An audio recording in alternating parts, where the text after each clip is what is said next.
Howdy, folks. So this time we are going to talk about happiness as well as positive psychology. This is the last chunk of Module 14, I think we're on. But yeah, let's knock this out. You'll notice I'm not in the module or the chunk 3 jacket. It's at home. But I figure you want these sooner rather than later. Come on, mouse. Okay, so happiness. Let me close the door. Oops. We'll be right back.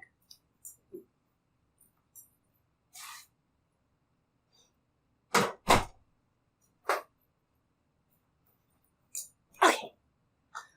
So happiness. There are generally considered 3 components to happiness. These fall into kind of a overall satisfaction with life, satisfaction within particular domains, as well as just generally high levels of positive emotion and low levels of negative emotion. So as you can probably make a decent prediction that extroverts are happier on average, and people higher on neuroticism are less happy on average under that definition. So these conceptions, however, can vary with age. So people in their teens and 20s tend to associate happiness with excited emotions, whereas people who are older, so like yours truly, who's 1,000 years old at this point, associate happiness with more peaceful emotions. They're less all over the place. Now, there are also kind of different ways to conceptualize well-being. Actually, Wake Forest has a great well-being theme of researchers here, and I show up to their meetings on occasion, where there are different kinds. So we've got hedonic, which is all about pleasure-seeking, and this tends to be more what young folks think about, versus eudaimonic, which is seeking a meaningful life, kind of looking at ways to give your life meaning. I realize that that's just a rephrase. These are positively related, these two conceptualizations, but they're not identical. So they have a positive correlation, but it's not a correlation that's like 1 or anything close to that. Alright, so there are consequences to happiness. I have some disagreements here, but the general idea is that happiness may be a cause and not just a consequence of important outcomes. For example, health, occupational success, supportive relationships, confidence, likability, even improved immune function, pain tolerance, and just overall physical health. These are all associated with happiness. There's debate whether this is a causal relationship, so that being more likable or being happy causes you to be more likable. That one I can buy. But being happy causing you to be healthier, I need some more info. Ed Diener does great work in this area, but I just need a little more convincing that it's causal and not correlational. Now, happiness may have a dark side.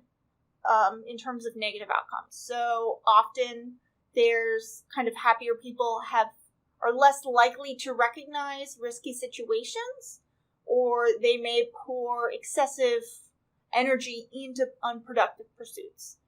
For example, if it's very clear that you lost, whatever election or contest, and if you just refuse to concede or just refuse to give up,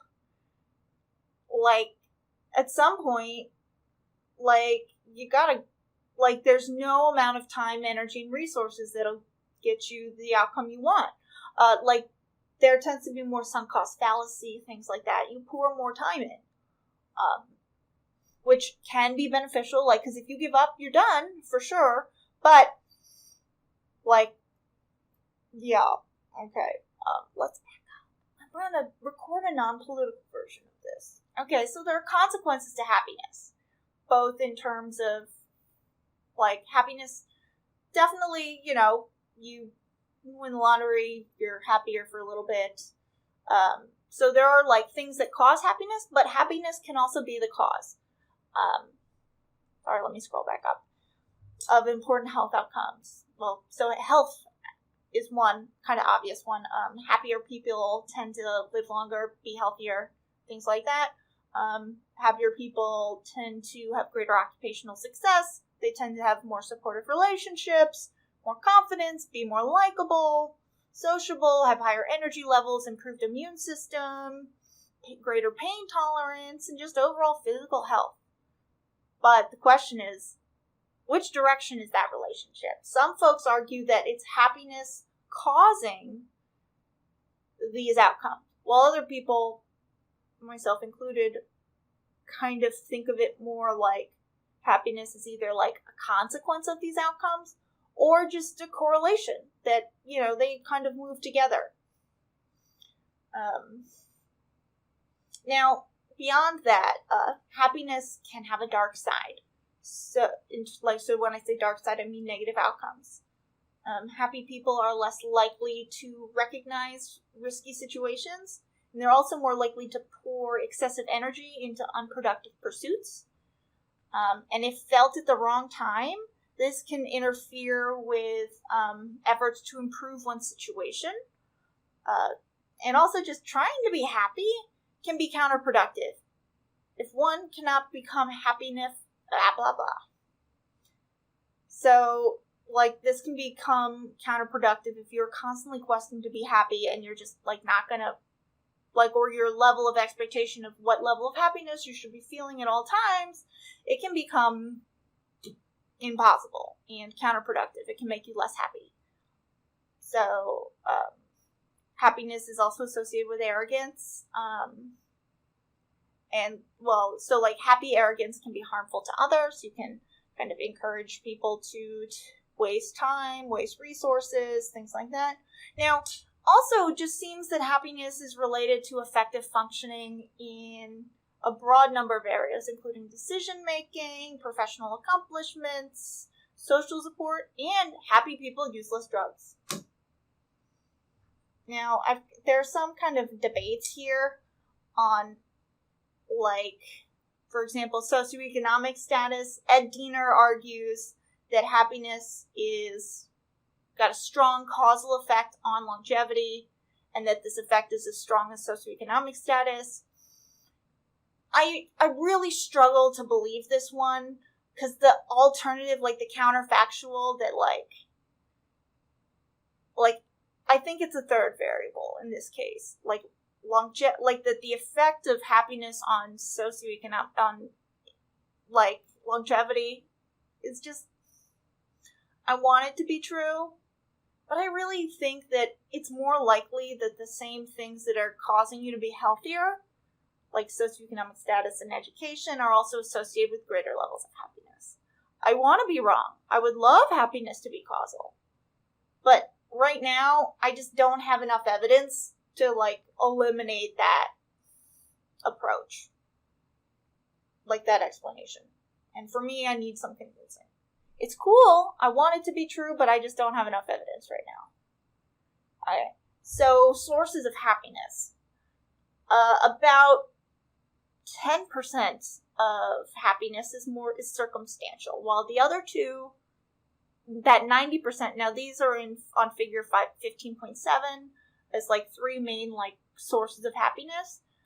You've got an individual set point, and that's kind of what makes happiness stable over time. This likely is genetically influenced and based partially on neuroticism and extroversion. So the genetic components of neuroticism and extroversion likely have a lot in common with the genetic components of happiness.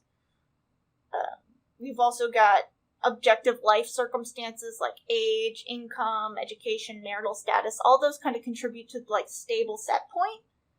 Now, so that's the 50%. Now, obviously, if your life circumstances change, majorly and fundamentally change and are stable, they make the change and you stick there, getting a PhD, most of the time they don't take it away from you. unless you didn't deserve it in the first place. But for the most part, like, you can adjust this set point by changing, like, stable aspects of your life. Now, another 40% is what you do intentionally. So, like, actively being optimistic, making time for things that matter, working on important life goals, spending money on experiences rather than just, like, a nice couch, appreciating the good things in life. There's actually some association with being politically conservative, although I would argue that that's more in the set point. The book kind of puts it in with intentional activity. Being conservative tends to be associated with fewer negative emotions, or actually being liberal is associated with more positive emotion. So, frankly, I would put those more in the, like, set point, as, like, those are probably, like, a consequence of your personality rather than, like, a cause. But it's debatable. So, because eventually that intentional activity becomes kind of baked in. But, like, in theory, only about 10% is just kind of, like, random stuff in your life. Like a bad day, hitting all those stoplights, minor stuff. Like, the big ways to change your happiness are by being kind of deliberate and changing the environmental aspects that you can, and keeping them stable. Okay, so that was happiness. Now I'm going to transition into positive psychology, where positive psychology is a field of psych that focuses partially on enhancing happiness, and its general approach is that health means more than the absence of disease. That most of the time, like, when we study health, it's more like looking at things that cause bad health rather than things that cause, like, good health. And so, like, there's way more interest in, like, negative health outcomes. And same with, like, clinical psych. Clinical psych is trying to get you to the average, while positive psych is kind of trying to get you above the average. It's trying to improve above and beyond, like, it's fine. Like, they want your life to feel good. And so, like, traditional psychology overemphasizes that psychopathology and malfunction, and they tend to ignore the questions related to the meaning of life. So positive psych focuses on positive phenomenon and the meaning of life, in case that was unclear. What do I mean by positive phenomenon? I mean positive subjective experiences, individual traits, as well as institutions. That's the idea. And positive psych focuses a lot on happiness, so you can see why I smushed these together. And they argue that true happiness comes from overcoming important challenges. It's kind of a notion similar to hardiness, optimistic toughness, as well as eudaimonic happiness. And there are lots of kind of I missed it. So positive psychology is all about investigating the traits, processes, and social institutions that promote a happy and meaningful life. And a lot of factors contribute to this. I talked a little about with that giant pie chart. But a lot of things contribute to happiness and subjective well-being. So, for example, like after a base level of money, so like once you have your needs met, I think the rule of thumb is like $100,000. After that, there doesn't seem to be a lot of benefit. There is some. Billionaires, on average, are a little happier than millionaires, and multimillionaires are a little happier than just regular millionaires. But there's also a cool relationship between so inherited money, so money you didn't earn, you're less happy. Like, you're still happy, but like the boost you get is less than if you earned it yourself, which I think is really cool because it kind of demonstrates that there's an aspect of meaningfulness, or that's how I would interpret it. So, but moving beyond money, so building relationships, overcoming challenges, those tend to be more important for happiness. Now, this tends to support Maslow's hierarchy of needs as well. And so other kind of tips to be happier include avoiding unproductive rumination about negative events, focusing more on the good things in life, and doing acts of kindness to promote happiness. I find that reframing things or looking at it like, well, it could be worse, would be very helpful for me, for example. Just like when I'm stressed about like all of this COVID-y stuff, I'm like, well, it could be worse. I could have not gotten a job. Like, I find that to be helpful is reminding me to be grateful, because being grateful is associated with improved well-being.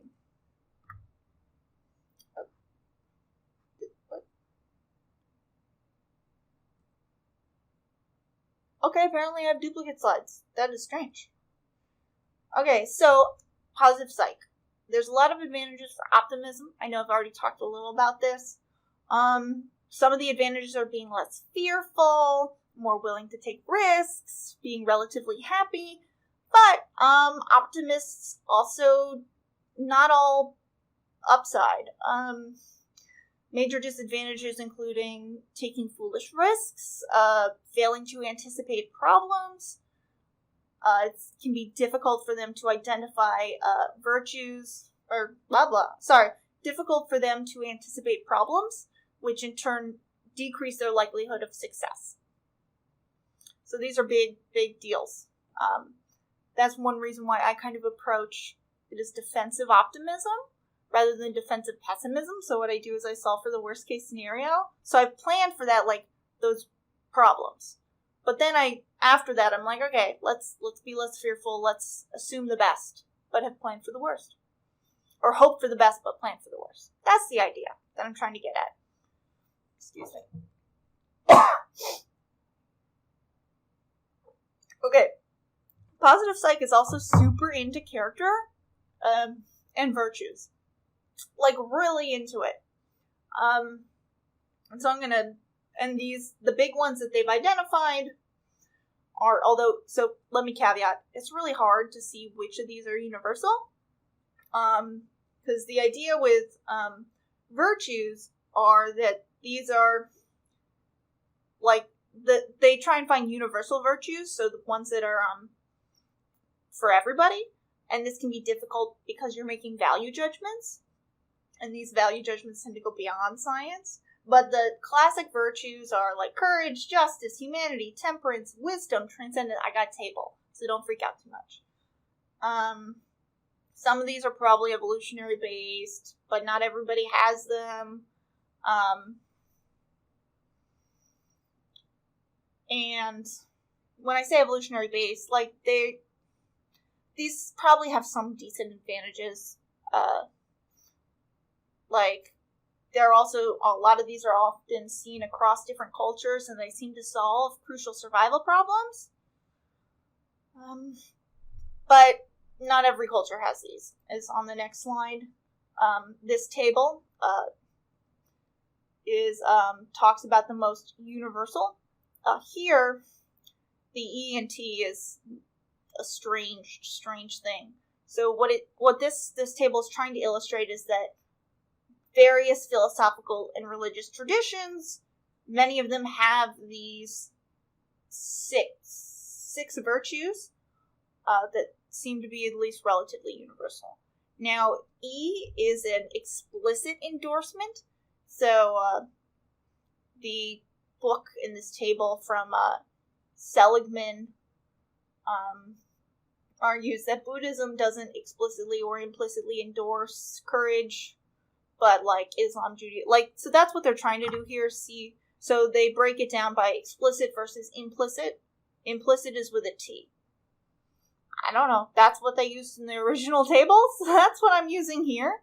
To me, when I see this initially, it feels like I'm reading like about E.T. like Phone and Home. But yeah, so that table also really helpful. I encourage you to go through these various virtues, know the basics of them, because they could be on the test. So, just kind of a wrapping up of positive psych. Positive psychology is not a rebirth of humanism. The book talks about this a bit. It doesn't really say much about existential anxiety or the difficult dilemmas that evolve from free will. So it's not a universal. It has a pretty narrow focus. It focuses on subjective well-being and limits itself to a phenomenological analysis. Also, this wine glass is the default, and I thought it was a great way to end this. So that's it for modules on personality processes and positive psychology. I will see you later. We're nearly done. Got one more module left. So, bye-bye.